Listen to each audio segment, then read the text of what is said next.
Fala, meu lindo! Fala, minha linda! Bom dia, boa tarde, boa noite, boa madrugada para você que tá me vendo aí, qual que é a hora do dia ou da noite. Eu tô gravando aqui no dia 8, né, à noite já.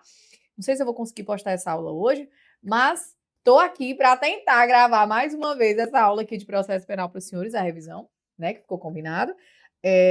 Eu já tinha tentado gravar essa aula anteriormente, na realidade eu gravei uma aula de 1 hora e 40 e poucos minutos, mas deu problema aqui no meu sistema e o vídeo ficou corrompido, eu não consegui subir para os senhores. Por isso, né, a razão da demora. Já vou pedindo desculpa que eu tô com essa cara de cansada, não tô nada arrumadinha, porque eu acabei de chegar do serviço e tô sentando aqui para gravar com vocês mesmo, né, para vocês, bem cansada, mas cumpri a missão, né? Então vamos lá, vamos embora. Inclusive, né, saiu já o local de prova, né, concurso da polícia, e vamos para cima. Essa é a última semana que a gente tem para ver alguma coisa. E a gente vai aqui trabalhar com algumas apostas, tá? Lógico, eu não vou pegar todo o edital dos senhores, a gente não vai trabalhar aqui tópico por tópico, eu vou trabalhar aqui 15 a 17 questões com os senhores de processo penal, daquilo que eu acredito que seja mais relevante. E aí, quanto ao restante, né, é necessário que os senhores tenham visto, né, as partes importantes do edital, tá bom? Beleza? Então vamos embora. Vamos para a nossa primeira questão que vai dizer o seguinte, ó. João Vicente está sendo processado e julgado consoante a lei processual penal vigente, em decorrência de ter praticado o crime de roubo de fios de cobre das instalações da Universidade Federal do Maranhão, em 30 de 10 de 2024. Deixa eu só colocar aqui uma caneta. Designada a audiência de instrução e julgamento, entrou em vigor uma nova lei processual, atenção às informações, tá? Em 6 de 1 de 2025, revogando expressamente a lei anterior e substituindo. Supondo que a nova lei processual tenha alterado e tornado mais severo o regime procedimental para os réus no processo penal brasileiro, o magistrado deverá aplicar a João Vicente que lei, né? Aí, pessoal, a gente sabe que quando a gente trata de leis processuais penais, muito cuidado para não confundir com as leis penais, tá? A gente tem um princípio que a gente utiliza, que é o princípio da imediatidade. Porque a gente trabalha com um sistema que é o sistema de isolamento dos atos e dos atos processuais, ok? Por que é o princípio da imediatidade? Porque a nova lei processual penal, quando ela entra em vigor, alterando determinada matéria procedimental, ela se aplica desde logo, sem prejuízo da validade dos atos praticados sob a vigência da lei anterior, tá certo? Então aqui vai ser aplicado a João Vicente a nova lei processual penal, sem invalidar os atos anteriores, porque a gente considera válido, mas a partir do próximo ato, o próximo ato já será regido pela nova lei processual penal. Lembrando que ele me trouxe aqui necessariamente uma lei que altere o aspecto procedimental, tá certo? Se a gente tivesse aqui uma lei que é mista, que é híbrida, que tratasse, por exemplo, de assuntos pertinentes também ao direito penal, né? Assuntos de cunho material, aí sim a gente ia fazer a mesma coisa que a gente faz lá no direito penal, que é fazer a aplicação da lei mais benéfica. Mas como eu estou numa situação processual penal, e ele me trouxe aqui especificamente que foi um regime mais severo em relação ao aspecto procedimental, não há essa questão. Então eu posso aplicar a nova lei, independentemente se ela é inclusive mais benéfica. Ela pode ser mais benéfica, ela pode ser mais maléfica, ela pode ser qualquer coisa. O que é que não vai acontecer? Eu não vou invalidar os atos anteriormente praticados. Então, se a gente teve arrolamento de testemunha, oitiva de testemunha, produção de prova, acariação, tudo vale. O que é que vai mudar? É a partir do momento em que essa lei entra em vigor. Em razão do princípio, como eu comentei com os senhores, da imediatidade e do sistema do isolamento dos atos processuais, que é o que a gente tem no nosso ordenamento jurídico. Tranquilo? Ok? Então, pronto, vamos embora. A antiga lei processual, ele quer saber o que, que o magistrado vai aplicar a João Vicente, né? A antiga lei processual, em decorrência dos princípios constitucionais da irretroatividade da lei penal e da aplicabilidade da lei mais benéfica. Lembrar, queridos, que não é a lei penal, é a lei processual. Então, não vou nem olhar essa questão se a lei é mais benéfica ou não, tá? B. A nova lei processual penal desde logo, imediatamente, sem prejuízo da validade dos atos processuais já realizados, sob a vigência da lei processual penal anterior. Perfeito. Gabarito letra B de bola, é exatamente isso aqui que eu conversei com você. Eu aplico a lei do momento em que ela entra em vigor até o momento em que vier outra lei para revogá-la, mas eu não prejudico, eu não refaço os atos praticados sobre a vigência de lei anterior. Perfeito? Beleza? C. O magistrado deverá aplicar, João Vicente, a antiga lei processual, já que se constitui lei mais benigna, nem olho para esse aspecto, ok? D. A nova lei processual penal, ainda que mais severa, incidindo sobre a totalidade da linha procedimental, penal e processual. Não vai incidir sobre a totalidade da linha procedimental, porque a gente trabalha exatamente com o sistema de isolamento dos atos processuais. Eu vou isolar os atos anteriores. Tem o princípio da imediatidade, que é a aplicação imediata a partir deste momento da norma, ok? Então, não vou incidir sobre toda a linha procedimental, porque eu não desconsidero o que aconteceu anteriormente. E não tem nada a ver o aspecto penal da coisa aqui, tratando dessa lei que altera somente o aspecto procedimental. Beleza? Show de bola? Então, vamos avançar. Gabarito letra B, vamos para a nossa segunda questão. Constitui característica do inquérito policial. Senhores, se cai inquérito, é característica, arquivamento, forma de abertura ou prazo, ok? Então, eu vou bater bastante nas características, que é para você conseguir aí lembrar. Menina, eu tô com a cara de destruída nessa aula, né, meu povo? Me desculpe, em nome de Deus, mas é porque não tinha como me maquiar, que senão não gravava hoje. Então, vamos lá. Constitui característica do inquérito policial. A gente sabe, queridos, ó, que o inquérito policial, a gente trabalha com aquele mnemônico, né? O é idoso, não é isso? Por quê? Porque o inquérito policial ele é escrito de acordo com o artigo 9º do nosso Código de Processo Penal. O inquérito policial ele é inquisitivo porque ele não possui contraditória e ampla defesa, beleza? Mas isso não significa dizer que a pessoa que está sendo investigada não tem o direito de acesso, porque a gente tem ali que respeitar a súmula vinculante número 14, né? Que fala a respeito do defensor, da pessoa ter direito ali aos autos que já estão documentados, ok? Então, apesar de ser inquisitivo e a gente não ter a presença do contraditório e ampla defesa, tem que respeitar o direito de acesso, tá? Ele também, além de inquisitivo, é indisponível, de acordo com o artigo 17, porque o delegado de polícia, que é a autoridade policial responsável ali por presidir o inquérito, não vai poder arquivar o inquérito, não tem competência para isso, e mais na frente a gente vai conversar a respeito disso. Ele é discricionário, de acordo com o artigo 6º, de acordo com o artigo 7º, em relação às diligências que o delegado de polícia vai realizar, em relação àquela questão da reprodução simulada dos fatos, ok? Então, ele é discricionário em relação à abertura e diligências, tranquilo? Ele também é, queridos, dispensável, ok? Porque o Ministério Público, ele pode dispensar para oferecer a denúncia. Esse inquérito policial, ele só vai acompanhar a denúncia ou a queixa quando ele servir de base, beleza? Ele é oficial porque ele é presidido por um órgão oficial do Estado, ele é presidido pela autoridade policial, né? Que é ali que faz a representação da polícia judiciária, beleza? Ele é sigiloso, tá bom? Porque a gente vai ter ali o sigilo necessário à elucidação dos fatos, de acordo com o artigo 20, e ele é, por último, oficioso, porque de acordo com o artigo 5º, no caso de crimes de ação penal pública incondicionada, o delegado de polícia, preenchido os requisitos ali, né, de a questão de indícios mínimos de autoria e materialidade, ele vai fazer a abertura do inquérito, ele vai instaurar um inquérito de ofício. Tranquilo? Beleza? Então pronto. Constitui característica do inquérito policial? Inquisitivo, ele gabarito letra A, diamante, né? Ele é indispensável? Não, senhores, ele é dispensável, né? Como nós já conversamos. O que tem no I? Ele é inquisitivo e ele é indisponível. Ele é disponível? Delegado de polícia pode arquivar? Não pode. É indisponível, o delegado não tem competência para tal. E ele não é um procedimento rígido, porque, como eu acabei de citar com os senhores, a gente tem a característica da discricionariedade. E no Código de Processo Penal não há um rito específico tratando necessariamente do passo a passo do inquérito policial. É lógico, né, que algumas diligências elas devem de fato ser realizadas, mas o delegado de polícia ele vai levar aí a condução do procedimento de acordo com o que ele acha mais interessante, tá certo? Lembrar que a gente não está diante de algo processual, a gente está diante de algo que é procedimental. O inquérito policial ele é um procedimento administrativo e não um processo, tá certo? Show de bola, meu aluno. Então vamos avançar. Gabarito aqui a letra A, vamos para a nossa próxima questão, questão de número 3. O inquérito policial, procedimento administrativo preliminar, porque é antes da ação penal, conduzido pelo delegado de polícia, possui as seguintes características. Novamente, a questão das características, né? Então, vamos lá. Ele é indispensável, senhores? Né? Ele é indispensável? Não, professor, ele é dispensável, né? Exatamente, tá? Ele não é indispensável, é dispensável. Então, aqui eu já posso eliminar, não preciso nem ler o resto. Ele é oficioso? É oficioso, né? Porque no caso de crime de ação penal pública incondicionada, ele é instaurado de ofício. Aqui tá ok. Ele é disponível? E aí a gente já viu que ele não é disponível, na realidade ele é indisponível. Então aqui eu nem preciso ler o resto. Ele é discricionário? Tem a característica da discricionariedade em relação a diligências, né? Ele tem a característica da oficialidade? Tem também, né? Ele é oficial porque ele é presidido por um órgão oficial do Estado, né? A representação ali de um órgão oficial do Estado, que é o delegado de polícia.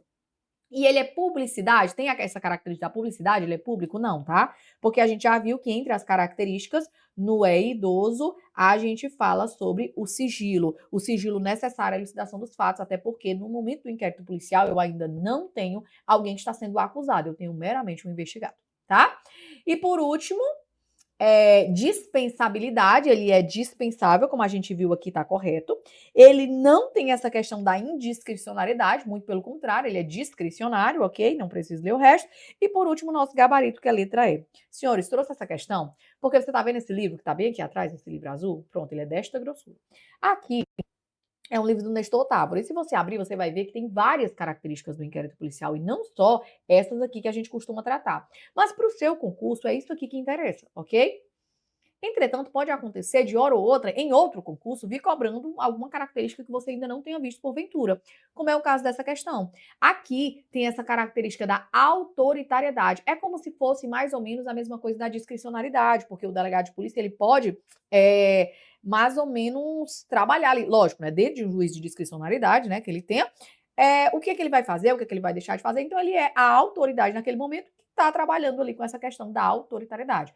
É mais ou menos como se fosse o conceito da discricionariedade. Algumas bancas podem trazer esse conceito com esse nome, de autoritariedade, ok? Então, aqui está correto. Inquisitivo, você já sabe que é, porque não tem contraditório em ampla defesa. E indisponível, você também já sabe que é, porque o delegado de polícia não pode arquivar os autos do inquérito policial. Perfeito? Show de bola? Já tinha bebido 10 centavos de água e a gente vai avançar. Vamos lá para a próxima questão? Questão de número 4. Sobre o inquérito policial, analise o texto, complete as lacunas e assinale a alternativa correta. De acordo com o artigo 10 do decreto tal, o inquérito deverá terminar no prazo de tananã, se o indiciado tiver sido preso em flagrante ou estiver preso preventivamente, contado o prazo, nessa hipótese, a partir do dia em que se executar a ordem de prisão. Ou no prazo de tananã, quando estiver solto mediante fiança ou sem ela. Senhores, eu sei, você deve estar assim, ai meu Deus, a professora pensa que eu sou idiota. Não, mas eu sei que tem gente aqui também que assiste minhas aulas, que porventura esteja fazendo o seu primeiro concurso. E aí pode ser que você meio que se enganche em relação a algumas coisas simples. Na realidade, essa questão é muito, muito, muito fácil. E não se engane, na sua prova também tem questões dessa natureza, tá bom?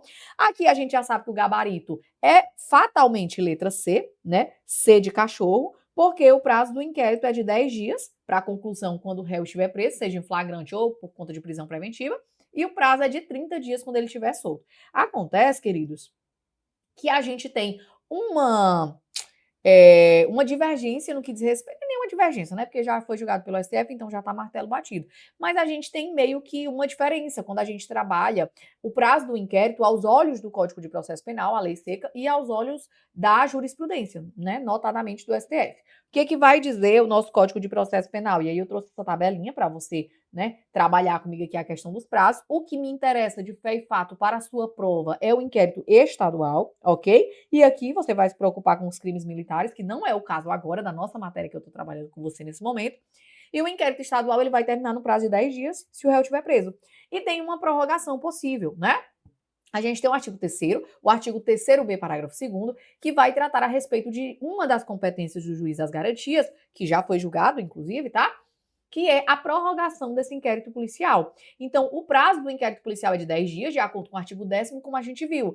Mas o juiz das garantias, ele pode prorrogar esse prazo, né, no caso do réu preso, por mais 15 dias. E é isso que vai dizer o artigo 3º-B, parágrafo 2º, ó. Se o investigado estiver preso, o juiz das garantias poderá, mediante representação da autoridade policial ou ouvido MP, prorrogar uma única vez a duração do inquérito por até 15 dias, após o que, se ainda assim a investigação não for concluída, a prisão será imediatamente relaxada. Note que a prisão ela torna-se ilegal depois desse prazo, de acordo com o nosso Código de Processo Penal. Então, muita atenção.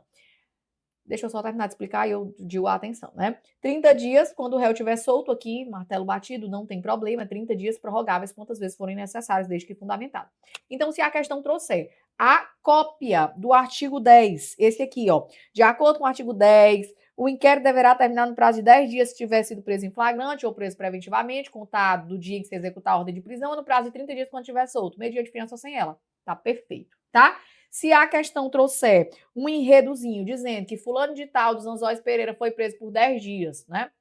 Foi preso, na realidade. E o inquérito policial tem um prazo de 10 dias para terminar porque ele está preso. E houve a prorrogação por mais 15. Também está certo, ok? Se a questão trouxer esses exatos termos aqui do artigo 3º-B, parágrafo 2º, dizendo que só pode ser prorrogado uma única vez e que se não for concluída, a prisão será relaxada, você marca também, porque está lá no Código de Processo Penal. Só que a banca, a gente não sabe como é que ela vai trabalhar. Lógico que, até então, a sua banca gosta de lei seca, né?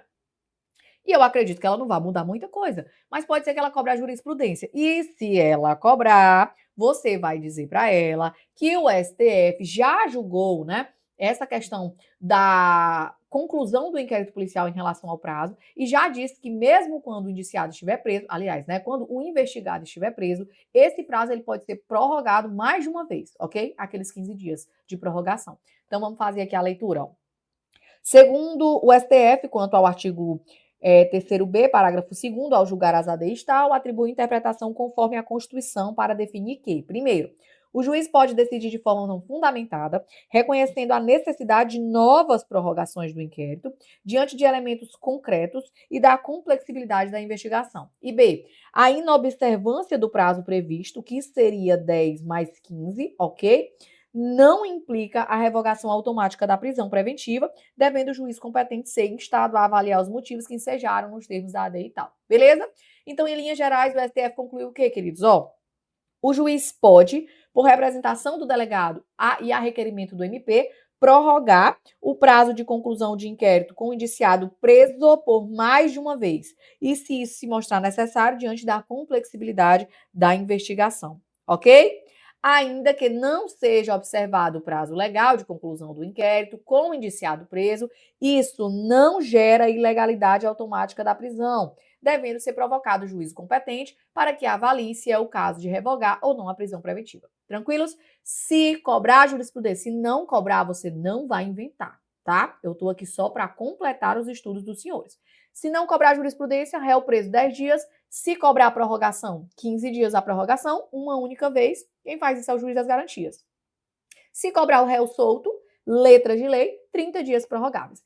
Se cobrar a questão do prazo em relação à jurisprudência do STF, você vai dizer que é 10 dias, réu preso, prorrogar por mais 15, e que o juiz já entendeu, aliás, que o STF já entendeu que o juiz pode prorrogar mais de uma vez e que o fato de ter concluído o prazo, mas o inquérito policial ainda não ter sido finalizado, não vai tornar a prisão automaticamente legal, tá certo? Só se citar o STF e trouxer alguma coisa nesse sentido. Se não, 10 mais 15 e 30 prorrogáveis. Beleza? Show? Tranquilo. Então, ali a gente já respondeu. Vamos avançar e vamos para a nossa quinta questão. Em inquérito policial instaurado para apurar crime de furto, a autoridade policial concluiu pela existência de elementos mínimos sobre a autoria e materialidade do delito e remeteu os autos ao Ministério Público. O promotor de justiça, discordando do relatório, promoveu o arquivamento. Ó, atenção. O promotor, que é o membro do Ministério Público, discordou do relatório e promoveu o arquivamento fundamentadamente, comunicou à vítima, ao investigado, o juiz e ao delegado de polícia. Diante desse cenário, é correto afirmar que, mais uma vez, uma questão que gera muita dúvida para os senhores, e esses dias eu recebi muitas dúvidas em relação a essa questão do arquivamento. Antes, eu vou tentar explicar de maneira breve, bem sucinta, tá? Antes do pacote anticrime, quem fazia o arquivamento do inquérito policial era o juiz, ok? O Ministério Público tomava vistas ali daquele inquérito policial, verificava se era ou não caso de oferecer a denúncia, se queria que voltasse para ter nova diligência ou se queria arquivar. Se ele quisesse arquivar, ele mandava para o juiz homologar o arquivamento e fazer de fato o arquivamento. Hoje, depois da entrada em vigor do pacote anticrime, o Ministério Público ele faz isso interna corporis, ok? Então, o Ministério Público ele decide pelo arquivamento, ele manda para a instância de revisão ministerial dentro do MP e arquiva. Na hora de arquivar, ele vai comunicar a vítima, o investigado e o delegado de polícia. De acordo com o Código de Processo Penal, ele comunica esses três e arquiva. Ainda há a possibilidade de meio que um recurso, né, por assim dizer, por parte da vítima. Se a vítima recebeu a comunicação e não concordar, ela tem um prazo de 30 dias para submeter o pleito dela também à instância de revisão ministerial, tá certo?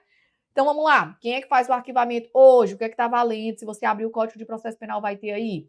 É o Ministério Público. Ele decide por arquivar, encaminha para a instância de revisão ministerial para ter o arquivamento. Comunica a vítima, comunica o investigado, comunica o delegado de polícia e a vítima, se não concordar, tem um prazo aí para entrar com recurso, bem entre aspas, eu estou usando essa palavra só de maneira didática, ok? Licença didática, vai encaminhar ali a questão ali que ela discorda para a instância de revisão ministerial. Note que eu não citei em nenhum momento a participação do juiz, certo? Isso é o que tem no Código de Processo Penal, vou fazer a leitura aqui com você. O artigo 28 tem o quê, ó? Ordenado o arquivamento do inquérito policial ou de quaisquer elementos informativos da mesma natureza, o órgão do MP vai comunicar à vítima, ao investigado e à autoridade policial e encaminhará os autos para a instância de revisão ministerial para fins de homologação na forma da lei. Se a vítima ou seu representante não concordar com o arquivamento do inquérito, poderá, no prazo de 30 dias do recebimento da comunicação, não é do dia que foi arquivada, é de quando ela foi comunicada, submeter a matéria à revisão de instância competente do órgão ministerial, conforme dispuser a respectiva lei orgânica. Tá vendo? Não fala do juiz. Agora, da mesma forma que aconteceu na questão do prazo, também tem uma decisão no que diz respeito ao arquivamento que envolve o juiz, ok? Então vamos lá, o que é que o STF decidiu ao interpretar esses dispositivos aqui em sede de ADI? É importante destacar que o STF, quando do julgamento conjunto das ADIs tais, atribui interpretação conforme o artigo 28, seu parágrafo 2º, da seguinte forma. O artigo 28, caput do CPP, foi atribuído interpretação conforme a Constituição para assentar que, ao se manifestar pelo arquivamento do inquérito, ou de quaisquer elementos informativos da mesma natureza, o órgão do MP submeterá sua manifestação ao juiz competente e comunicará à vítima, ao investigado e à autoridade policial, podendo encaminhar os autos para o procurador-geral ou para a instância de revisão ministerial, quando houver para fins de homologação na forma da lei.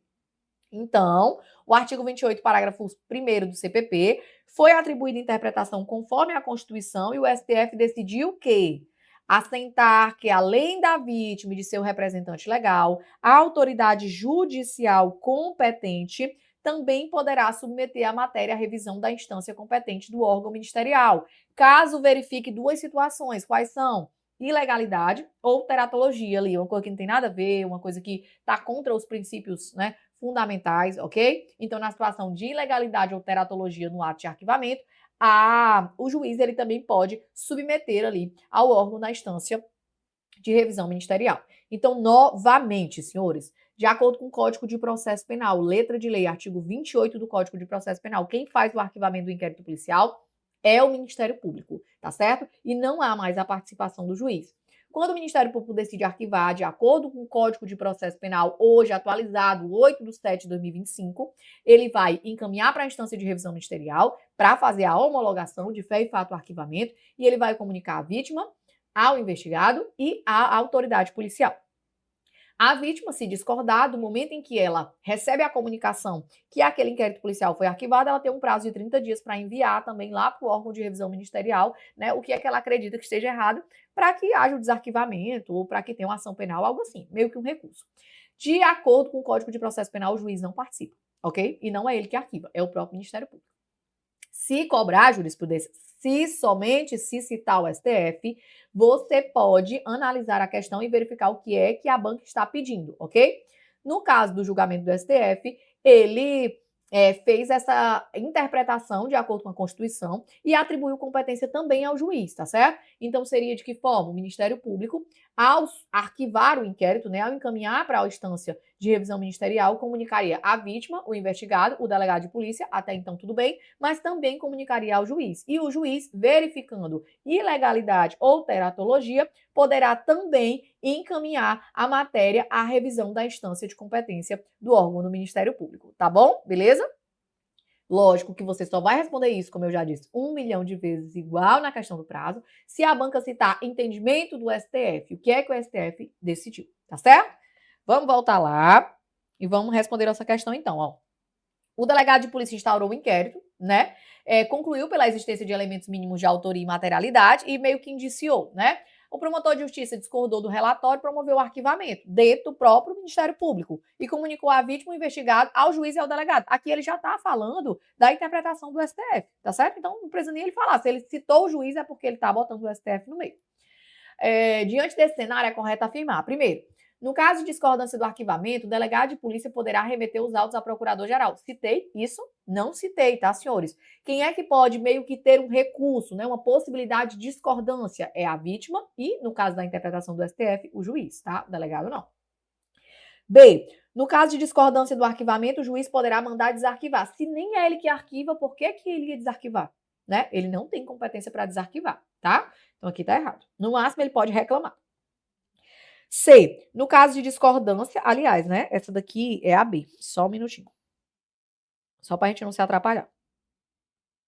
C. No caso de discordância, o delegado de polícia poderá proceder ao desarquivamento. O delegado de polícia, ele nem arquiva nem desarquiva, tá, senhores? Isso daqui é uma aberração. No caso de discordância do arquivamento levado a efeito pelo órgão ministerial, a vítima poderá ajuizar ação privada subsidiária da pública. Negado, tá, senhores? A gente ainda vai ver ação penal. Entretanto, eu preciso que você entenda que, no caso de ação penal privada subsidiária da pública, é numa situação em que o Ministério Público está inerte. Deu o prazo dele para oferecimento de denúncia, esteja o réu preso ou o réu solto, e ele sentou no processo, não fez nada. Aí, nesse caso, é que a vítima pode intentar uma ação privada subsidiária da pública, substitutiva, tá? Nesse caso de arquivamento do inquérito, não. Se o Ministério Público concluiu pelo arquivamento, ele não está deixando de fazer o trabalho dele, ele está trabalhando. Só que ele optou por arquivar ao invés de oferecer a denúncia, tá?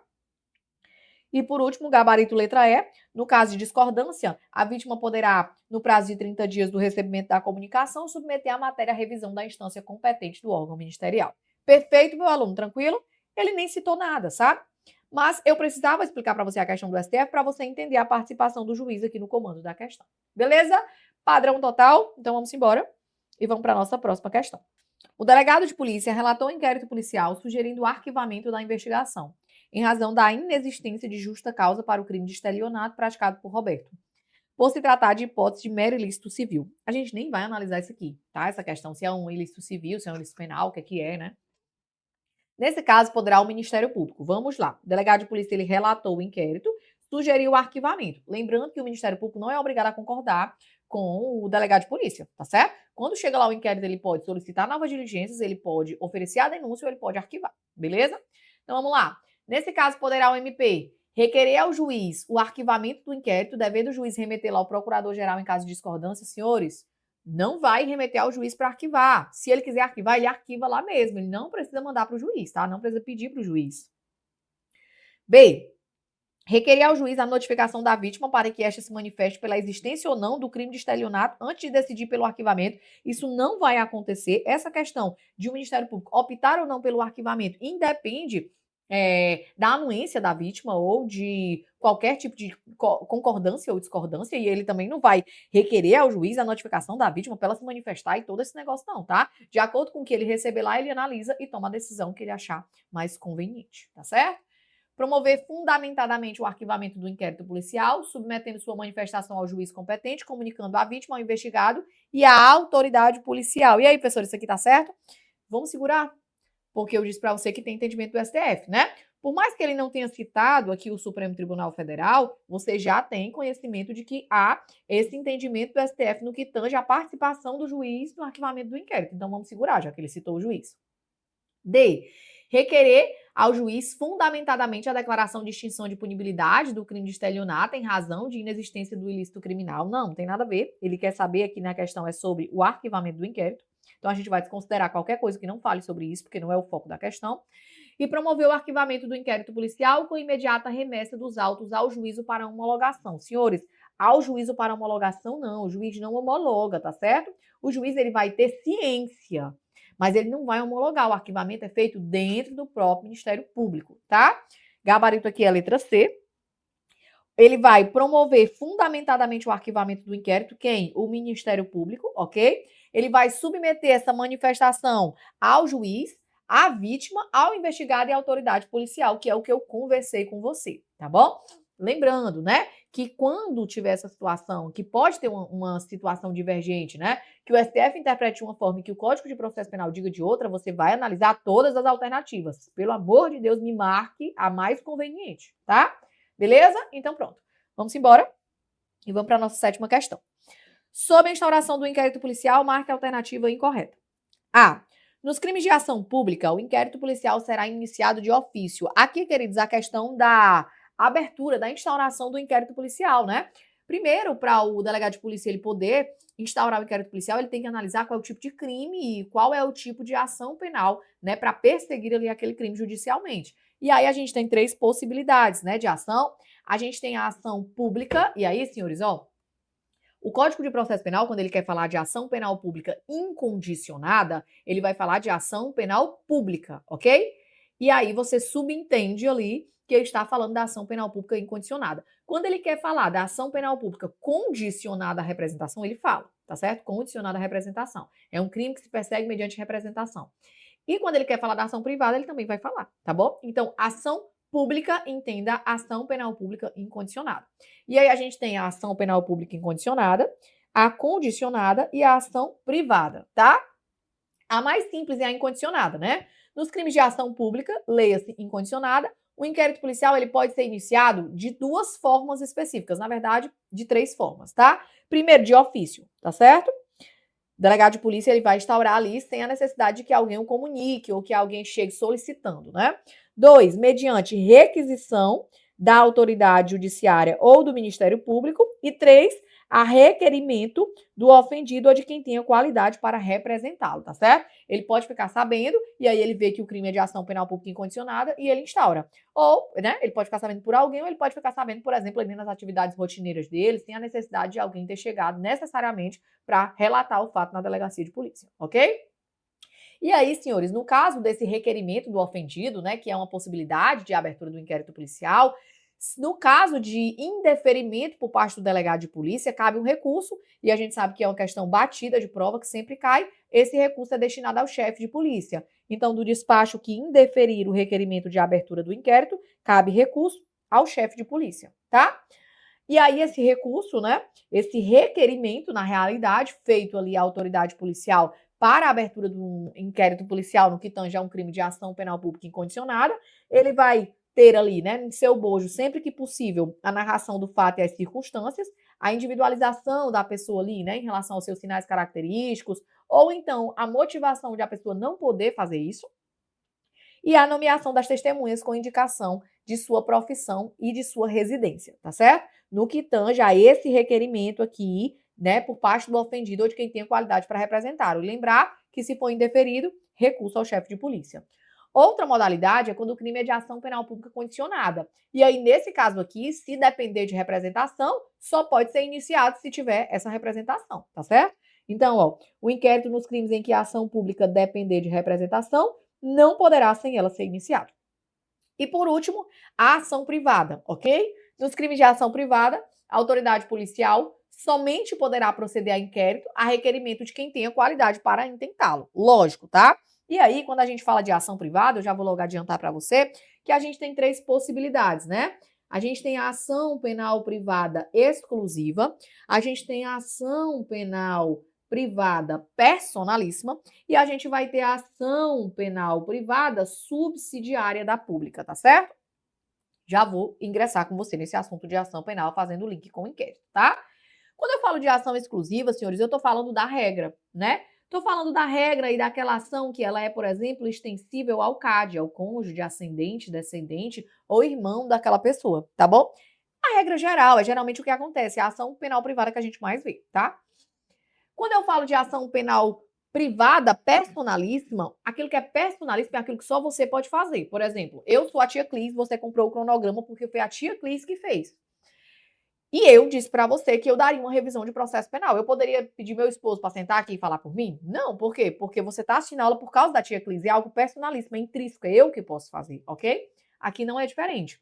A ação penal privada personalíssima é aquela em que somente a vítima pode promover. Não cabe extensão aqui ao CAD, caso ela não promova. E a gente tem um único exemplo em relação a isso, que é aquele crime do artigo 236 do Código Penal Brasileiro, que vai falar a respeito da indução a erro essencial ou ocultação de impedimento ali para casamento, tá? É quando você tem que me dizer alguma coisa que é essencial ali para nossa vida e eu caso com você e você me esconde, você só me diz depois. Aí eu posso pedir anulação do casamento, eu posso pedir, né, a questão do status quo antes em relação a se eu sou solteiro, casado, né, o estado civil, e você pode incorrer nesse crime do artigo 236, tá? Então, é só a vítima, não é extensível a ninguém. Se a vítima morrer, morre com ela o direito de representar. E a questão da ação penal privada subsidiária da pública, né? Que eu já disse para você que é em situação de inércia. É quando eu estou diante de uma ação que é pública em sua essência, mas o Ministério Público não cumpriu o prazo, nada fez. Então, abre para mim a possibilidade, já que é um direito constitucionalmente garantido, de intentar uma ação penal privada substitutiva, uma queixa-crime substitutiva, que é a ação penal privada subsidiária da pública, tá bom? Lembrando novamente que em caso de arquivamento do inquérito, isso não vai caber, é só no caso de inércia, beleza? Show? Só para você ficar ciente disso aqui, tá certo? Deixa eu voltar e a gente vai responder nossa questão. Nos crimes de ação pública, ele quer incorreto, tá? O inquérito policial será iniciado de ofício, beleza? É uma das possibilidades, não tem 3 que eu falei para você, né? Então, uma das possibilidades. Não pode ser o gabarito. B. Nos crimes de ação privada personalíssima, que é aquela do artigo 236, a autoridade policial somente poderá proceder a inquérito iniciado mediante requisição do Ministério Público. Lógico que não.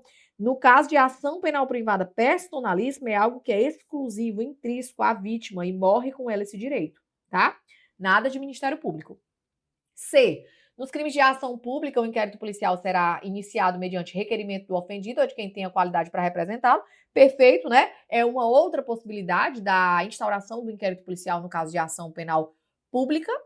E nos crimes de ação privada, a autoridade policial somente poderá proceder a inquérito a requerimento de quem tenha qualidade para intentá-lo. Perfeito, eu acabei de fazer a leitura disso aqui com você, tá bom? Beleza?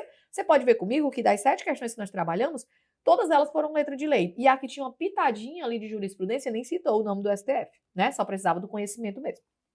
Então vamos avançar e vamos para a nossa 8ª questão.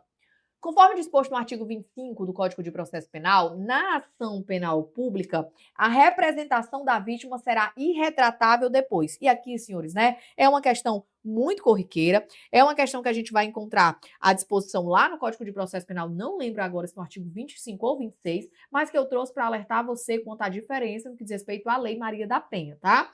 No Código de Processo Penal, quando a gente está diante de uma ação penal pública condicionada, a pessoa ela tem o direito de retratar-se dessa representação, ok? Ela tem o direito de desistir. Daqui a pouco a gente vai estudar os princípios que regem as ações penais. E aqui, no caso do Código de Processo Penal, essa retratação ela pode ser feita até o momento do oferecimento da denúncia, tá certo? Então aqui, ó, até o momento do oferecimento da denúncia. Diferente do que acontece lá na Lei Maria da Penha, que também está no conteúdo programático do seu edital, tá? E lá na Lei Maria da Penha, essa retratação ela pode ser feita, só que até o momento do recebimento da denúncia. E aí lá tem umas particularidades, né? Aqui é mais informal, ok? Mas só para você fazer esse paralelo, tá certo? Então, conforme. E aqui está o artigo, né? Eu estou tão perturbada do meu juízo que eu nem vi o artigo, mas artigo 25, né? Como eu tinha dito, 25 ou 26. Conforme o artigo 25 do CPP, na ação penal pública, a representação da vítima será irretratável depois de oferecida a denúncia, ok? Gabarito letra B de bola. E outra, né? Ele trouxe aqui uma atecnia, tá? Porque ele tratou da ação penal pública condicionada como tratando só de ação penal pública. E você vai ver que se você puxar aí no que concurso, por exemplo, 90% das questões que falam de ação penal, quando ele fala de ação pública, ele está se referindo à ação penal pública incondicionada, como eu havia conversado com você, tá bom? Mas a gente não vai se ligar a isso aqui, não. O cerne da questão era a retratação da representação, e você já deve saber a esse ponto, que é até o momento do oferecimento da denúncia. Depois disso, ela será irretratável. Tá bom? Beleza? Vamos avançar. Questão de número 9. Em relação ao tema ação penal, assinar a afirmativa correta. Nos casos em que a ação penal for privativa do ofendido, a queixa não poderá ser aditada pelo Ministério Público, que, no entanto, poderá intervir nos atos subsequentes do processo. Senhores, inclusive, você vê isso de maneira mais clara lá na Lei Maria da Penha, que você está estudando. Tem um artigo específico que trata só disso, tá? Mesmo que a ação seja aqui privativa do ofendido, conforme ele está me trazendo, o Ministério Público ele não deixa de ter o direito de atuar naquele processo, tá certo? Porque, via de regra, o titular da ação penal é o Ministério Público, tá bom? Então, ele sempre vai poder atuar, beleza? Ainda que não seja uma ação de iniciativa do Ministério Público, né? Ainda que não seja um crime que tenha grande relevância para o Estado, que o Estado tenha ali a intenção, né, primordial de fazer o trabalho dele para perseguir ali uma ação penal e ter a pessoa responsabilizada, ok? Então, mesmo que a ação seja privada, a queixa ela pode ser aditada pelo Ministério Público. Ele vai verificar se você está fazendo tudo direito, se você está tendo uma defesa, né, deficiente ou não, ok? Se você está ali cuidando dos prazos, se você está levando aquilo a sério, você só está brincando, tá certo? Então, ele pode sim aditar e ele pode intervir em todos os atos do processo. Então, aqui está errado. Beleza? B. A queixa contra um dos autores do crime não obriga o processamento de todos, devendo o Ministério Público manifestar-se pela sua divisibilidade. Você não precisa nem estudar, que até lenda aqui é antipur. Você está vendo que uma coisa não tem nada a ver com a outra. Como é que a queixa contra um dos autores não obriga o processamento de todos e o Ministério Público ele vai manifestar pela divisibilidade? Tem nada a ver. Agora, quanto aos princípios, a gente tem os princípios que regem a ação penal privada, né? E a gente tem os princípios que regem as ações penais públicas, ok? Um é o dói e o outro é o ódio. Quando eu falo de ação privada, a gente vai ter o princípio da disponibilidade, a gente vai ter o princípio da oportunidade, a gente vai ter o princípio da indivisibilidade e a gente vai ter o princípio da intranscendência, que se aplica tanto na ação penal privada quanto na pública. Eu não gosto nem de colocar, mas aí só para completar o mnemônico. Quando eu falo das ações públicas, a gente tem outros princípios, né? A gente tem o princípio da obrigatoriedade, a gente vai ter o princípio da divisibilidade, aqui eu vou colocar assim porque é corrente majoritária. A gente vai ter o princípio da oficialidade e a gente vai ter, por último, o princípio da indisponibilidade. Indisponibilidade. E eu acabei colocando aqui não na ordem, tá? Mas aí no seu material você vai organizar do jeito que eu vou falar, de acordo com o mnemônico, né, para poder fazer sentido.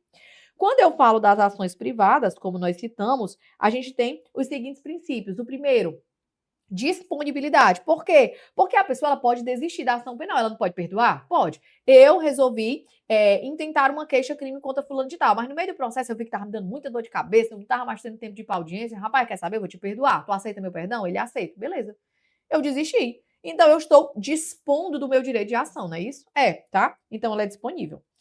Tem o princípio da oportunidade, porque não existe em lugar nenhum do Código de Processo Penal um dispositivo obrigando a pessoa a ingressar com a queixa-crime. Eu não sou obrigada. Um crime pode ter acontecido contra mim, é de ação privada, eu vou lá na delegacia de polícia, converso com o delegado de polícia, né, para abrir ali um inquérito ou alguma coisa desse tipo, ou eu então ofereço a queixa-crime e do nada, né, assim, tá tudo pronto para oferecer, eu desisto. Posso renunciar desse meu direito, ok? Então, ele tem o princípio da oportunidade, porque ninguém pode me obrigar. Eu posso renunciar do direito de queixa, tá? A indivisibilidade, porque ao contrário do que a nossa alternativa nos trouxe, né, a denúncia contra um, né, das pessoas que cometeu, obriga em relação a todos, tá certo? E o Ministério Público vai prezar pela indivisibilidade e não pela divisibilidade. Então, se 10 pessoas praticam um crime contra mim e eu quero processá-las, né, assim, bem leigamente falando, porque quem processa é o juiz, mas se eu quero oferecer uma queixa-crime, ou eu ofereço em relação a todas ou a nenhuma, tá bom? E por último, a questão da intranscendência, porque a gente já sabe, né, que nenhuma pena vai passar da pessoa do condenado. Então, eu não posso, você cometer um crime contra mim ou processar sua mãe, tá certo? Beleza? Show. Quando eu falo das ações públicas, a gente tem o princípio da obrigatoriedade, porque reunidas ali as condições, o Ministério Público ele tem o dever de oferecer ali a denúncia em relação aos autores do delito, tá bom? Então, obrigatoriedade. Princípio da divisibilidade, porque a denúncia, né, na realidade, perdão, ela pode ser aditada ali para incluir outros autores posteriormente, beleza? Diferente do que acontece nas ações privadas. Há uma discussão, mas o que prevalece é que há o princípio da divisibilidade, beleza? Há o princípio da oficialidade, porque o Ministério Público ele age de ofício, né? Nos casos de ação penal pública. E aí, por último, o princípio da indisponibilidade, porque o Ministério Público não pode existir. Ele não pode simplesmente pegar uma ação penal, aí ele, beleza, ele ofereceu a denúncia, está no meio ali do processo, ele olha para a cara do juiz e assim, juiz, quero mais não. Estou desistindo, estou abrindo mão, eu estou aqui dispondo do direito de ação do Estado. Pode? Pode não, tá bom? Diferente do que acontece nas ações privadas.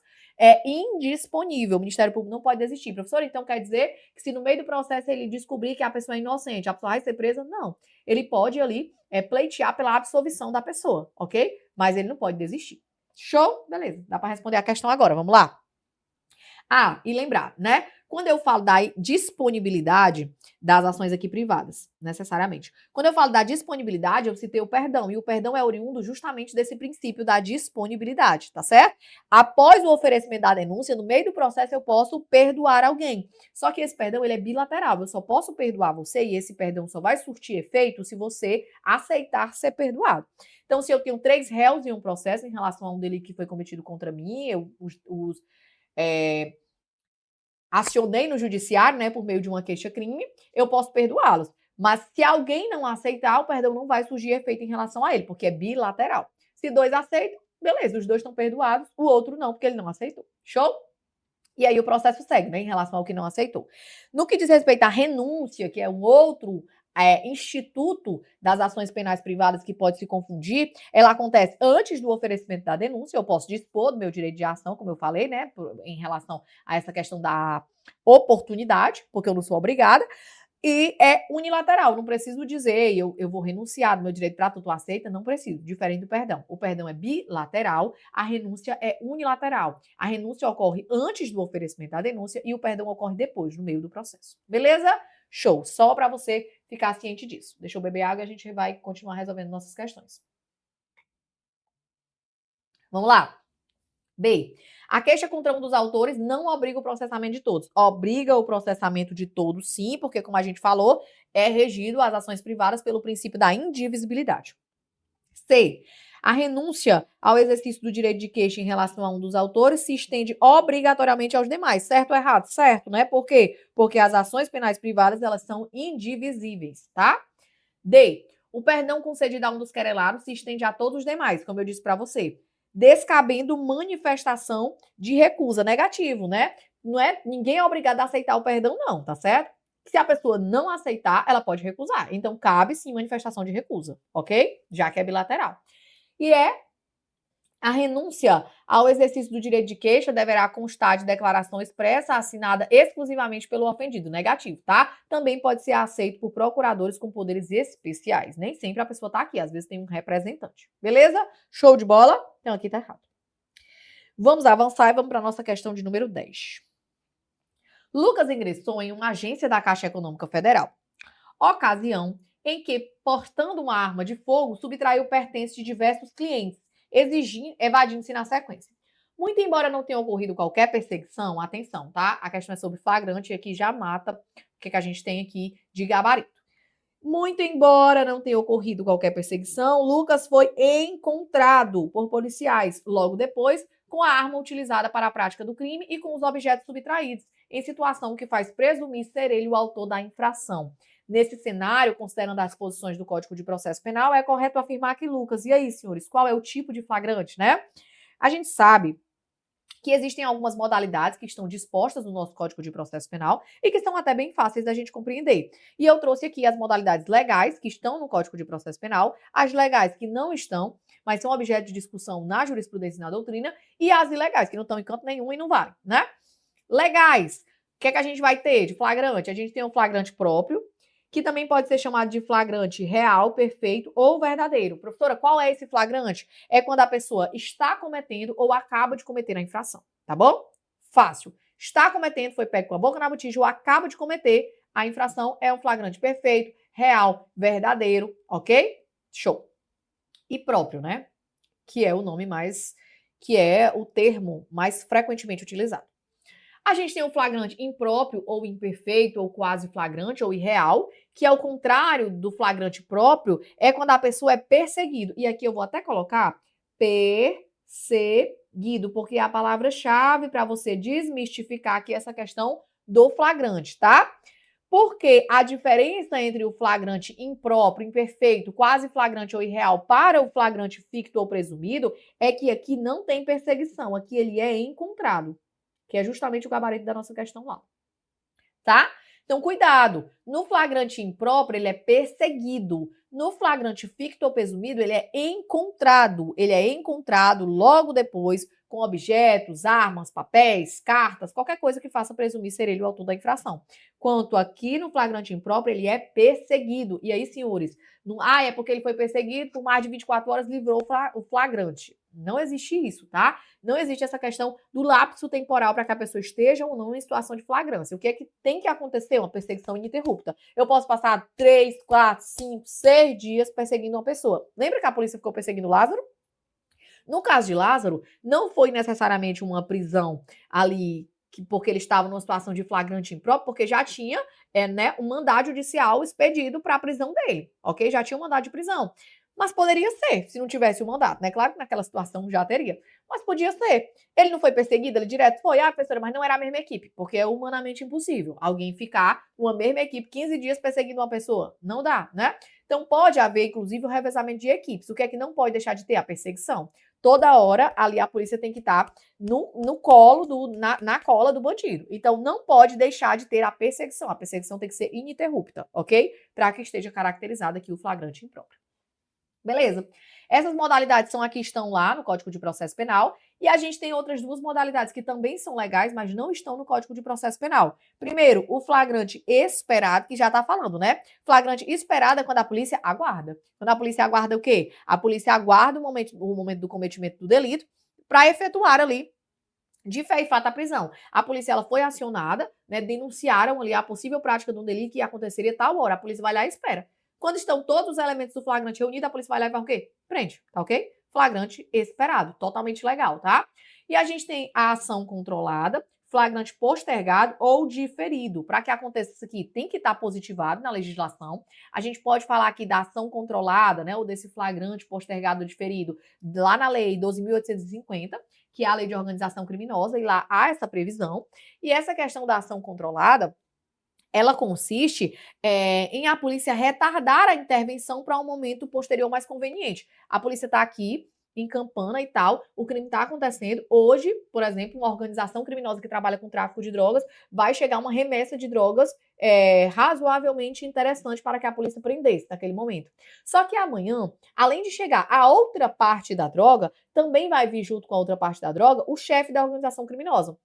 Será que é mais conveniente para aquela investigação que eu prenda a droga e os vagabundos se assustem e o cara não venha, ou eu prender a droga e o chefe da organização criminosa? Lógico que é mais conveniente que eu atue amanhã, prendendo tanto a droga quanto o cara, né? Tirar o cara de circulação. Então, nesse caso, é exatamente nisso que consiste a ação controlada. É quando a polícia retarda essa intervenção para realizar a prisão em um momento mais conveniente para a instrução criminal ali, para a investigação. Beleza? Show. Tudo isso aqui é modalidade legal, tá? E as modalidades ilegais, que é o flagrante forjado ou urdido, que é quando você cria toda uma situação para incriminar alguém, acontece muito em novela, né? A pessoa tá saindo, eu boto um celular que eu peguei de alguém, na bolsa dela vai dizer que ela roubou, sendo que ela nunca nem viu, né? Que eu tô criando uma situação, é o flagrante forjado ou urdido. E por último, a gente tem a situação do flagrante preparado, provocado, crime de ensaio, crime putativo por obra do agente provocador. Pode ser chamado de todas essas formas, tá? Nesse caso aqui, senhores, é quando alguém prepara uma situação, a polícia, por exemplo, prepara a situação, induz o agente à prática do crime, só que o crime ele não vai se consumar porque a própria autoridade que induziu a pessoa efetua a prisão antes que aconteça o cometimento do crime, ok? Então, é uma situação em que a polícia prepara a situação, induz o agente para a prática do crime, mas não vai se consumar porque a polícia age antes, impedindo a consumação do delito. Show? Beleza? Todos esses aqui ilegais, tá? Só um batidão, para você lembrar, que eu sei que você já sabe disso. Voltando para nossa questão, nesse caso aqui, o cabo foi encontrado. Eu não vou mais nem ler nada para você. Ele está em flagrante impróprio? Não, porque impróprio ele tem que ser perseguido. O flagrante é próprio? Não, porque o próprio ele tem que cometer ou acabar de cometer a infração. Né? Está cometendo ou acabar de ter cometido. Ele está em flagrante ficto ou presumido, pois foi encontrado por policiais logo depois com a arma de fogo utilizada pela prática do crime e com os objetos subtraídos, em situação que faz presumir ser ele o autor da infração. Perfeito. Gabarito letra C de corno. D, não está em flagrante, pois quando foi encontrado não tinha acabado de cometer, agora pronto, né? Muita gente não seria presa. E não está em flagrante, pois quando foi encontrado não estava cometendo infração. Agora pronto também, né? Não tem só a possibilidade do flagrante próprio, tem outras possibilidades também. Vamos avançar e trataremos agora da questão 11. Lucas, guarda municipal na Cidade Alfa, pós-graduado em Direito Processual Penal, foi convidado para palestrar no curso de formação dos novos colegas sobre as regras aplicáveis à prisão em flagrante. A abordagem de Lucas, que mesclou temáticas teóricas com aspectos práticos, foi tida como essencial pelos agentes públicos.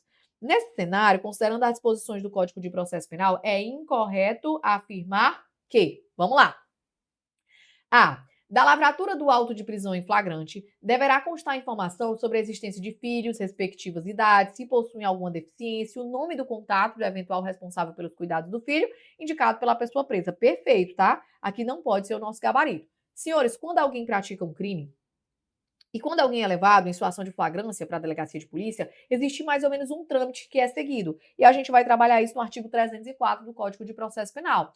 Então, quando esse preso, na situação de flagrância, ele for apresentado à autoridade competente, a autoridade ela vai ouvir o condutor, é sempre a primeira pessoa a ser ouvida, né? Até porque a maioria das situações de flagrante são levadas à delegacia de polícia pela polícia militar, e a polícia militar atende 1 milhão de ocorrências por dia, então mais tarde a pessoa não ia se lembrar, ouve logo o condutor. Vai colher desde logo a assinatura dele, vai entregar para ele um termo de recebimento de entrega do preso, um recibo, né, na realidade, de entrega do preso, porque se acontecer algum corpo com o preso, ele tem como se resguardar. E em seguida vai proceder à oitiva das testemunhas que acompanharam, né, o interrogatório. Vai, após isso, colher as respectivas assinaturas, ok?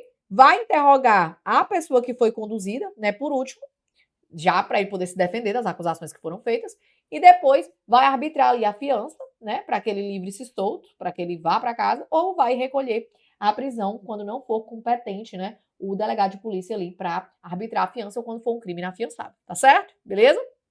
Show! Lembrar que a falta de testemunhas, ela não vai impedir a lavratura do APF, que é o documento que vai formalizar a prisão em flagrante. Então, por exemplo, se eu tô aqui em casa, aí eu tô aqui gravando pra você e de repente eu escuto um barulho, não tem ninguém em casa, e é alguém que tá entrando aqui pelo forro do meu teto e decide invadir aqui minha casa pra poder fazer alguma coisa comigo ou pra roubar alguma coisa. Só tá eu sozinho em casa. De alguma forma eu consigo pegar essa arma, eu consigo render a pessoa, eu consigo algemar essa pessoa e eu levo pra delegacia. Eu sou a vítima e eu sou a única testemunha, porque não tem ninguém aqui, né? Nesse caso, porque não tem outra testemunha, vai impedir a lavratura do APF? Claro que não, tá? A falta de testemunhas não impede o auto de prisão em flagrante. Só que nesse caso a gente tem uma situação substitutiva, né, para que haja assinatura de alguém no APF.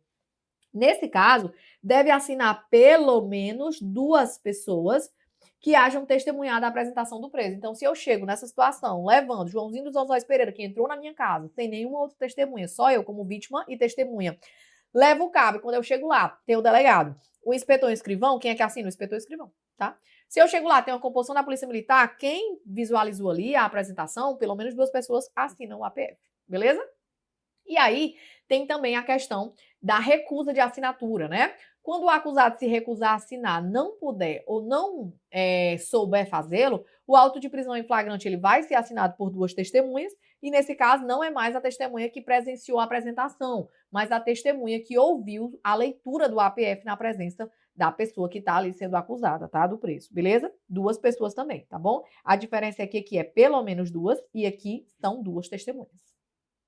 E aí, como a gente fez a leitura na alternativa, no APF vai constar ali a informação sobre a existência de filho, as idades, se tem deficiência, o nome do contato, ok? Até para embasar ali a possibilidade da pessoa solicitar uma prisão domiciliar, por exemplo, tá bom? Beleza. A pessoa foi presa, alguém tem que ser comunicado, né? Tem. Quem é que vai ser comunicado? O juiz, o MP, a família do preso. O preso não vai ficar lá dias e dias esperando a audiência de custódia, que às vezes não acontece em 24 horas, às vezes não é possível, né? E incomunicável, isso não acontece mais. Então, quando acontecer a prisão, haverá comunicação imediata, tá, senhoras e senhores? Ao juiz, ao MP e à família ou pessoa pelo preso indicada, tá? A Defensoria Pública não aparece aqui. A comunicação imediata é feita ao juiz, ao Ministério Público e à família do preso ou à pessoa por ele indicada, ok?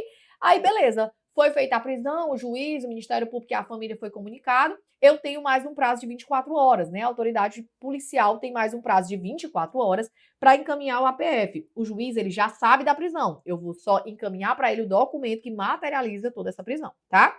Em até 24 horas. Eu vou enviar também a cópia desse APF à Defensoria Pública. Se o cabo não tiver advogado, se ele não disser o nome do advogado, eu envio para a Defensoria a cópia.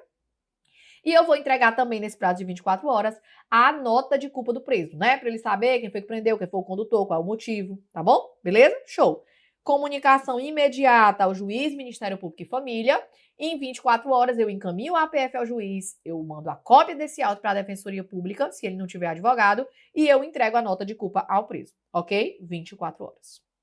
Vamos voltar, já dá para responder a questão. O senhor está acelerado porque é revisão, tá? É esse ritmo mesmo. B, ele quer incorreto, só lembrando. Imediatamente após a realização da prisão, será encaminhado ao juiz competente o auto de prisão em flagrante. Pode parar, gabarito letra B de burro, né? Tá errado isso aqui, tá? Qual é o prazo para encaminhamento do APF? É o prazo de 24 horas. Assim como encaminhar esse auto para a Defensoria Pública se ele não tiver defensor e encaminhar, entregar na realidade ao preso a nota de culpa, tá bom? E a comunicação que é feita imediatamente. C. Quando o acusado se recusar a assinar, não souber ou não puder, o auto de prisão em flagrante será assinado por duas pessoas que tenham ouvido a leitura, perfeito? A prisão de qualquer pessoa e o local onde se encontra serão comunicados imediatamente ao juiz, MP e à família do preso, perfeito? E na falta ou impedimento do escrivão, qualquer pessoa designada pela autoridade lavrará o auto depois de prestado compromisso legal. Perfeito também, tá? Isso aqui é o que a gente vai chamar de escrivão ad hoc. A falta de testemunha não vai impedir o APF e nem a falta do escrivão, tá? Se não tiver um escrivão, a autoridade policial ela vai designar alguém e essa pessoa, antes de lavrar o auto, antes de digitar, antes de fazer tudo, ela vai prestar um compromisso legal de bem fazer ali, exercer aquela função. Perfeito? Tranquilos? Vamos embora para a nossa 12ª questão. Sobre a prisão em flagrante, assinale a alternativa correta, conforme o disposto no Código de Processo Penal. A. Apenas as autoridades policiais e seus agentes podem prender quem quer que seja encontrado em flagrante. Senhores, errado, tá? As autoridades policiais, aliás, a autoridade policial e seus agentes devem, mas qualquer do povo pode, tá bom? Então, quando ele me fala que apenas as autoridades policiais podem, tá errado. Qualquer do povo pode e a autoridade policial e seus agentes devem. Então, a Polícia Militar deve, a Polícia Civil deve, ok? A PRF deve. Você, concurseiro, pode, tá? Beleza? O juiz pode, o advogado pode, qualquer do povo pode e as autoridades policiais e seus agentes devem, tá? Cuidado com isso. Um é o flagrante compulsório, flagrante obrigatório, e o outro é o facultativo. Quem pode é facultativo, o outro é obrigatório. B. A prisão em flagrante só pode ser efetuada quando houver ordem judicial específica. Senhores, se a prisão é em flagrante, como é que eu vou precisar de uma ordem judicial? Já pensou? Se eu ver um aqui patrulhando, ó, no meio da rua, tal, tô na viatura, vidro baixado, de repente eu visualizo que tá tendo um assalto. Aí eu, parado, polícia, bota a mão na cabeça de costa pra mim. Aí eu, só um minuto.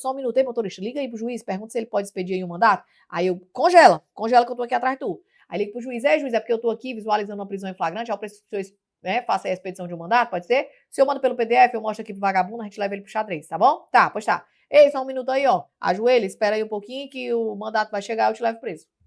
Senhores, não faz sentido nenhum, tá? Se a prisão é em flagrante, eu vou fazer a prisão para cessar ali a atividade criminosa. Não é necessário mandato, tá? Pelo amor de Deus.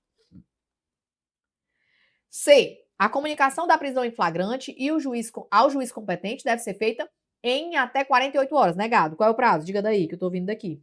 24 horas, né? Acabamos de tratar sobre isso.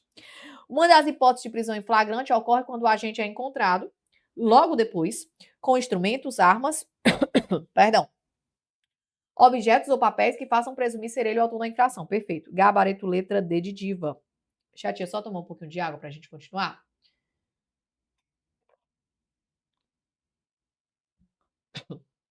Vamos lá. E a prisão em flagrante poderá ser relaxada pelo juiz se verificar que foi ilegalmente realizada. Mas mesmo que seja legal, não poderá ser convertida em preventiva. Negativo, tá? A prisão em flagrante ela vai acontecer no prazo de 24 horas, de acordo com o Código de Processo Penal, vai ter audiência de custódia. Lá o juiz vai verificar a legalidade daquela prisão. Se o preso apanhou, se o preso usou algema sem ter necessidade.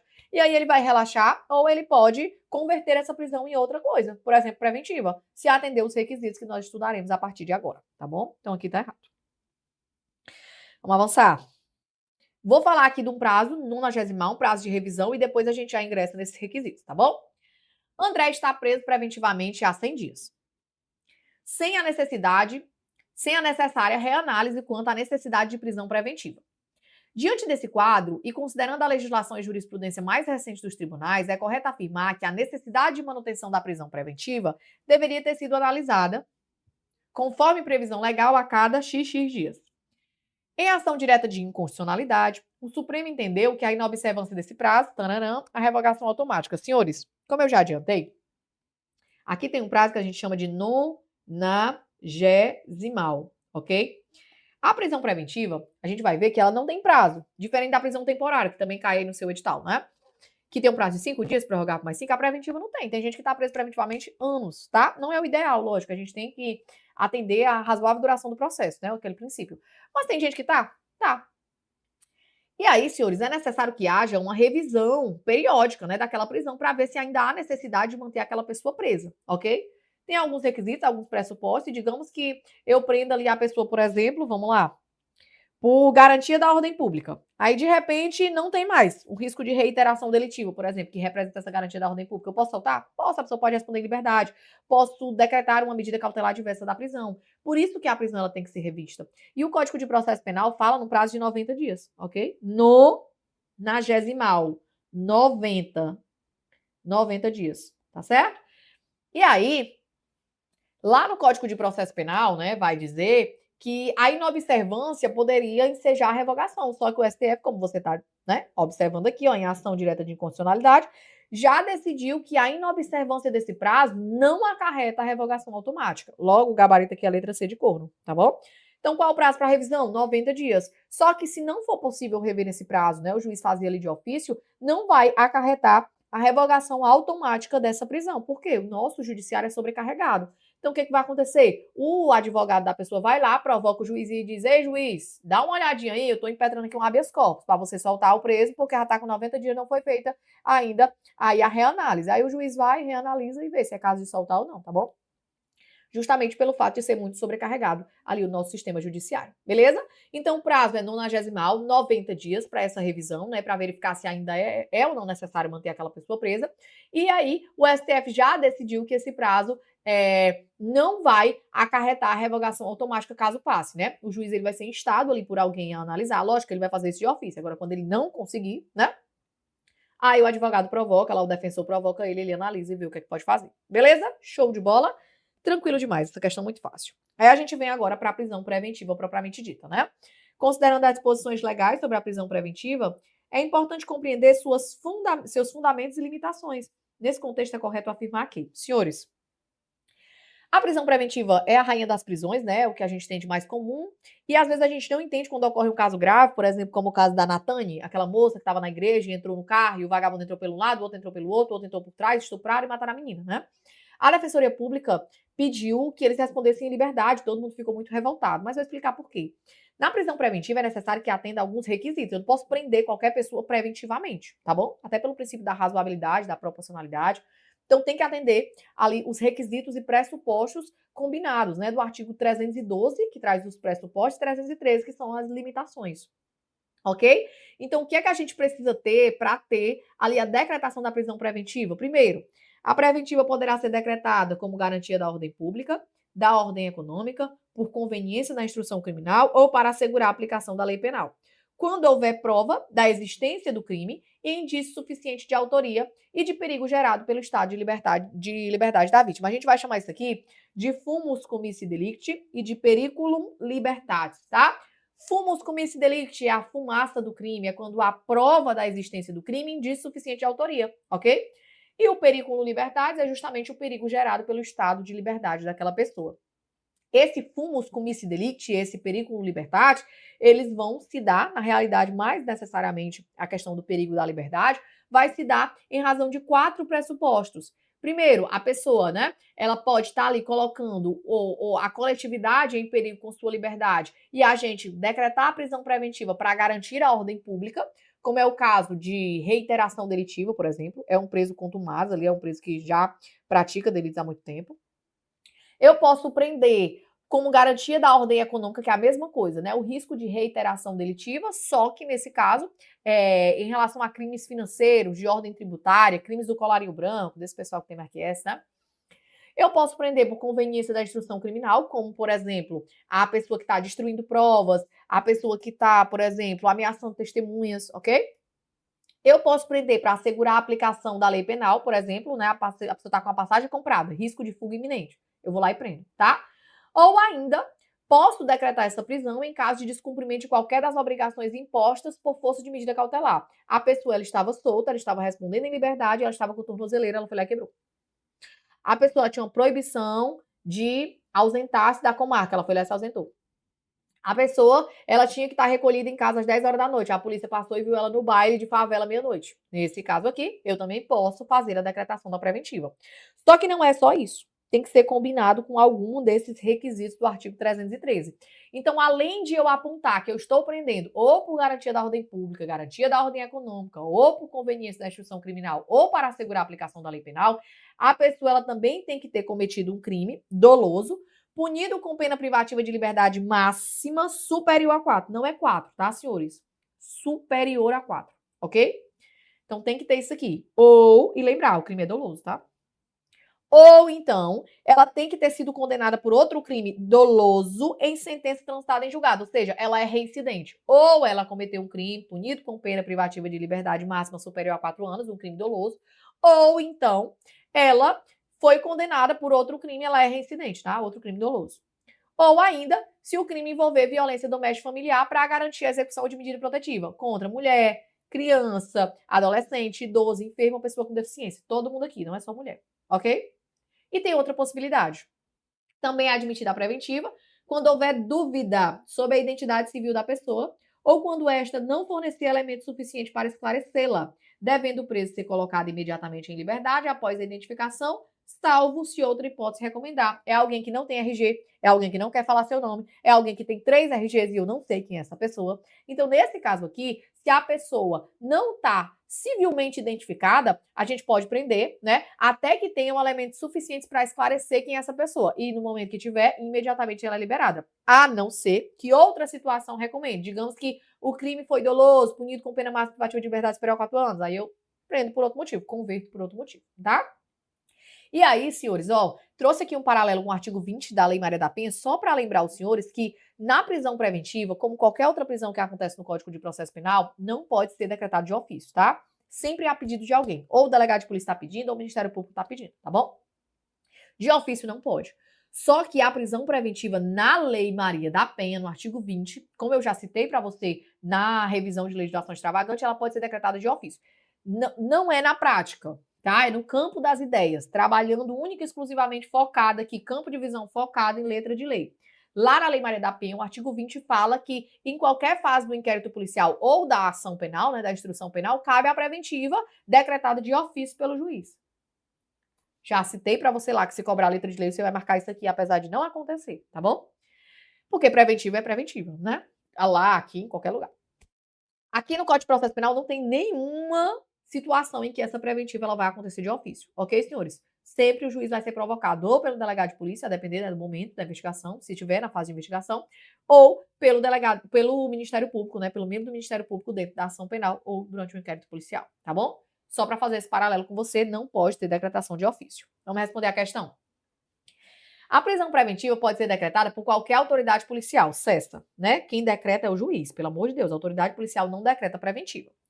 Não há necessidade de reavaliação periódica da necessidade da manutenção da prisão. Tanto há que você vai dizer daí qual é o prazo. Qual é o prazo para reavaliar? Quantos dias? Pronto, 90 dias. Prazo, 90º.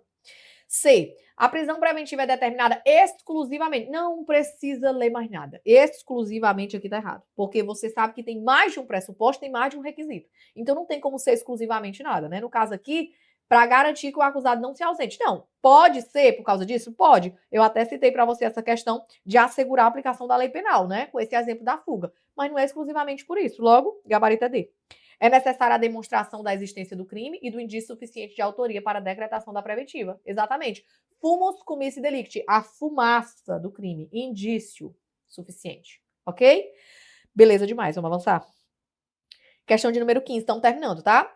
De acordo com o Código de Processo Penal, admite-se a decretação da preventiva, só para revisar os pressupostos e os requisitos. Ó, no caso de contravenção penal, falei de contravenção? Não citei contravenção, tá? Falei de crime doloso, punido com pena máxima superior a 4 anos, reincidente de crime doloso, para assegurar a aplicação da medida protetiva de urgência. Não falei de contravenção. Se o juiz, ao analisar as provas, verificar que o agente praticou o fato amparado por um excludente de licitude, aí aqui tá errado, tá, senhores? Porque no artigo 314 vai dizer que não será decretada em nenhum caso a prisão preventiva quando a pessoa estiver amparada ali em alguma situação do artigo 23 do Código Penal Brasileiro, né? Legítima defesa, estado de necessidade, estrito cumprimento do dever legal. Então, se acontecer nessa situação, a prisão preventiva ela não será decretada de maneira alguma, artigo 314. Se a pessoa está amparada por um excludente de ilicitude, um excludente de antijuridicidade, qual seja ela, não será objeto de decretação da prisão preventiva, tá bom? Errado. Quando há dúvida acerca da identidade civil da pessoa, pode? Pode, a gente citou isso aqui, não citou? Citou, tá? Uma das possibilidades. D. Como decorrência imediata de investigação criminal ou da apresentação ou recebimento da denúncia. Não pode, tá, senhores? A gente não pode ter prisão preventiva para antecipar a pena. A gente não pode ter prisão preventiva imediata, ali decorrente de uma investigação criminal, ou ali porque a pessoa apresentou uma denúncia, ou porque alguém ligou e fez uma denúncia anônima. Não posso, tá? Não posso ter esse tipo de prisão preventiva. Ela tem que ser fundamentada em um pressuposto e no requisito, tá bom? E no caso de crimes culposos, punido com pena privativa de liberdade máxima superior a 4 anos. Senhores, dolosos, tá? Dolosos. Ok? Vamos para 16, nossa penúltima questão. A partir da interpretação conforme a Constituição conferida pelo STF, a prisão temporária passou a contar com nova apresentação. Assinale a opção que corresponde a um dos novos elementos. Ó, atenção. Quando você faz a leitura ali da lei que trata a respeito da prisão temporária, você vai ver que tem 3 requisitos lá na lei. Deixa eu ver aqui se eu trouxe. Trouxe, ó.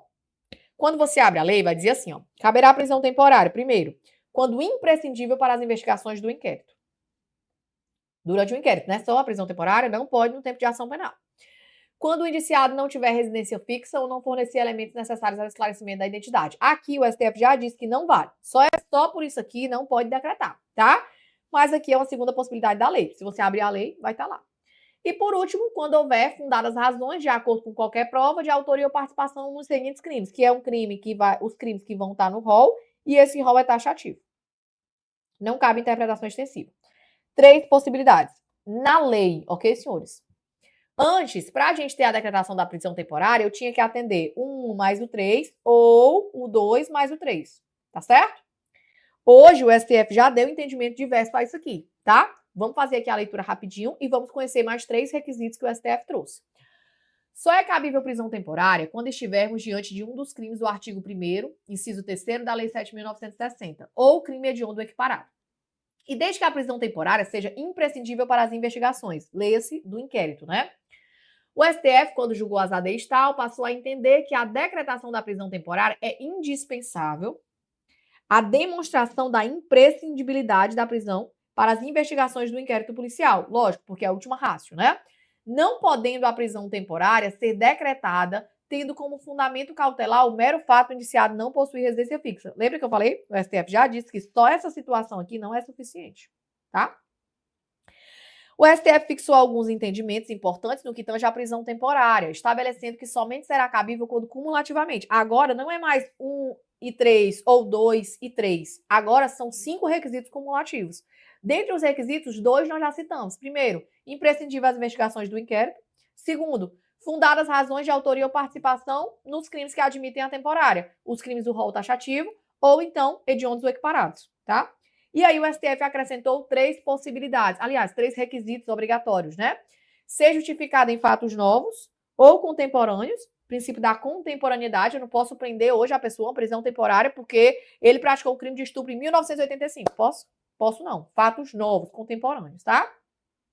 Próximo. For adequada à gravidade concreta do crime, às circunstâncias do fato e às condições pessoais do indiciado, então é a gravidade concreta. Ah, é porque eu estou decretando a prisão temporária, porque o crime de tráfico de drogas é grave. Sim. E nessa situação aqui, como é que vai ficar? E levando em consideração as características pessoais dessa pessoa, o modus operandi que foi cometido, tá? Aqui é gravidade concreta, não abstrata. E não pode ser suficiente a imposição de outras medidas. Por quê? Porque se for suficiente a tornozeleira, eu coloco a tornozeleira, né? Outras medidas menos gravosas, tá? Então vamos se atentar ao que a questão está pedindo. Se cobrar única e exclusivamente a letra de lei, você marca. Sem pró. os 3 requisitos, ainda que você já saiba que o STF já falou a respeito desse requisito aqui, da questão da pessoa não ter residência fixa, né, ou não fornecer elementos necessários para esclarecer, até por conta das pessoas que vivem em situação de rua, por exemplo, tá bom? Se cobrar esses requisitos aqui, você vai marcar também. Você vai analisar a questão e ver o que é que tem de mais certo, tá bom? Vamos voltar. Assinale a opção que corresponde a um dos novos elementos. Se é novos elementos, ele quer o que o STF falou, ele quer os 5 requisitos. Primeiro, imprescindibilidade para as investigações preliminares em geral. Negado, tá, senhores? É imprescindível para a investigação do inquérito policial. Não é investigação em geral, não. É inquérito policial. A própria lei traz isso. B, se houver fundadas razões de autoria do indiciado nos crimes previstos no artigo 1º, inciso 3º, admitida a interpretação extensiva. Negativo, tá? Não admite interpretação extensiva porque o rol é taxativo. C, for justificada em fatos novos ou contemporâneos que fundamentem a medida, com base no artigo 312, perfeito, fatos novos ou contemporâneos, é um dos requisitos novos. D, a medida cautelar for adequada à gravidade em abstrato do crime, abstrato não, em concreto, ok? E puder ser acumulada com a imposição de medidas cautelares diversas. Não, se puder aplicar a medida cautelar diversa, eu não aplico a prisão, ok? Prisão é última ratio no nosso ordenamento jurídico. Deixa eu beber água e a gente vai para a última questão. Vamos lá. Com base nas disposições da Lei 7.960 sobre a prisão temporária, analise os itens a seguir. Primeiro, a prisão temporária será decretada pelo juiz, tá? Quem decreta a prisão é o juiz, meu povo, tá? Por favor. Em face de representação da autoridade policial, o requerimento do MP, porque não pode de ofício, conforme nós conversamos, e terá o prazo de 5 dias, prorrogável por até 30 dias. Negado, né? Qual é o prazo? Prazo da prisão temporária, vamos lá. Prazo de 5 dias, prorrogável por mais 5 dias. Senhores, senhoras, não é 10 dias, é 5 dias, prorrogável por mais 5, tá? Beleza. Ou então, se for no caso de crime hediondo equiparado, 30 dias, prorrogável por mais 30. Mas não pode ser 30, prorrogável por mais 5, ou 5, prorrogável por mais 30. É 5 prorrogável por mais 5, ou 30 prorrogável por mais 30, tá? Como eu disse, não é 10, é 5 que podem ser prorrogados por mais 5, ou 30 que podem ser prorrogados por mais 30. Então aqui tá errado. Se essa tá errada, eu já tiro essa, né, que ele quer a correta. 2. A prisão somente poderá ser executada depois da expedição do mandato, lógico, porque eu não tô tratando aqui de uma prisão em flagrante. Se eu vou prender alguém em nome de uma do juiz, né? Em nome de uma autoridade judicial, eu tenho que mostrar lá tô prendendo, você tá aqui, porque você cometeu tal crime, preenchidos tais requisitos, o juiz mandou ele prender, tá aqui o mandado, tá? Lógico, tem que ter um mandado judicial. Se essa tá certa, eu tiro essa. E 3, os presos temporários deverão permanecer obrigatoriamente separados dos demais. Perfeito, tá, senhores? Se você um dia estudar LEP, você vai ver que dentro do sistema prisional há separação de tudo, né? Os presos que estão condenados, eles são separados. Quem cometeu crime com violência, quem cometeu crime sem violência, quem é primário, quem é reincidente, quem cometeu hediondo, quem não cometeu. Por que que não seria separado o preso temporário? Se eu não sei nada ainda. Porque, tipo assim, eu estou prendendo ali porque durante as investigações, porque há um forte indício de que ele é a pessoa acusada, né? A pessoa que cometeu de fato o delito. Tá difícil aqui de eu elucidar esse delito. Ele tá destruindo provas, ou ele pode fazer tal coisa, risco de fuga, alguma coisa dessa natureza. E eu preciso prender, mas eu ainda não sei se a pessoa é culpada ou qual é o grau de, né, periculosidade daquela pessoa para eu estar misturando ele com outras pessoas, não, tá certo? Então aqui ele fica obrigatoriamente, não é quando possível, tá? É sempre separado dos demais. Perfeito? Tranquilo? Gabarito letra E, Diego. Senhoras e senhores, vamos finalizar por aqui, tá? Como eu disse, o ritmo é esse mesmo, tá bom? O ritmo é bem apressadinho, é revisão. E aí, vamos voltar aí na próxima, tratando sobre o penal militar, que é a última revisão aqui que eu tinha acordado com os senhores, tá certo? Faltam poucos dias para a prova, né? Hoje já é terça-feira. E falta quarta, quinta, sexta, sábado. São mais 4 dias aí para você estudar. E no domingo será o seu momento de vitória, se Deus quiser. Eu acho que eu vou disponibilizar essa aula aqui no YouTube. Então, para você que me assiste do YouTube aí, beijo no seu coração. Obrigado por ficar até aqui. Espero que tenha agregado aí na vida dos senhores e dos senhores também, que já são meus alunos aqui da plataforma. Espero, inclusive, que o cronograma tenha ajudado bastante. Eu senti muita dificuldade no início, quando eu comecei a estudar, porque eu não sabia me organizar. E é por isso que eu fiz a proposta do cronograma para os senhores. E foi uma aderência muito boa. E eu vi que muita gente precisa de ajuda, assim como eu precisava, tá bom? Então, eu espero que tenha ajudado não só o cronograma, como essa revisão, como a outra revisão e como os bizus, né, que eu dei, ou os materiais que eu coloquei aqui ao longo do tempo, tá certo? Beijo no seu coração, meu lindo. Espero que tenha acertado tudo, viu? E a gente volta tratando daqui a pouco de penal militar. Tchau, tchau.